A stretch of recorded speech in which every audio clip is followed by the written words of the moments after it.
Hey again, it's Margot Thomas, your college prep coach. I help students make sound decisions about college to prevent them from making decisions that will negatively impact their financial future. Have you completed the FAFSA yet? Did you know that $313 million in Pell Grants are left unclaimed? That is free money you could potentially use if you qualify. The Pell Grant funds about $7,400 each year towards a qualified student's college education or vocational certification. Don't leave money on the table. Find out what you qualify for by completing the FAFSA as soon as possible. Now, let's talk a little bit about financial aid in general.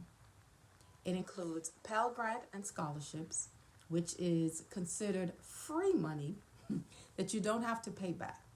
It also includes student loans, which must be repaid after you graduate. The Pell Grant is income based, which simply means that the government determines your eligibility based on your parents' income. As I mentioned before, they don't need to be repaid, but the major requirement is that you continue to maintain a minimum of a 2.0 GPA each semester.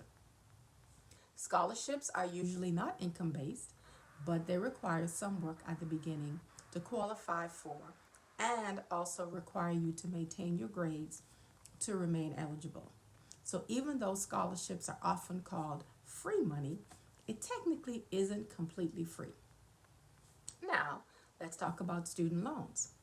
There are three major categories of student loans, which are subsidized, unsubsidized, and private. Subsidized simply means that the federal government will pay your interest on the loan until you graduate. Unsubsidized means that you probably your parents, will begin paying the interest on your student loan as soon as you sign the loan paperwork. Both subsidized and unsubsidized loans are capped, which means that you can only borrow a certain amount. Private loans, however, are more lenient, if you can call it that. Private banks will allow you or your parents to borrow money, but they require a credit check, and the interest rate is also based on your parents' credit worthiness. Private loans are best used after you've used up all of your other resources. Please understand that loans must be repaid plus interest. And that means that even though you may have borrowed $10,000, interest starts calculating at the beginning of the loan and continues until it's paid off completely. So your total amount when you graduate will be much higher than the $10,000 you initially borrowed. Whatever method you choose to pay for school, please choose wisely. Your financial future will depend on it.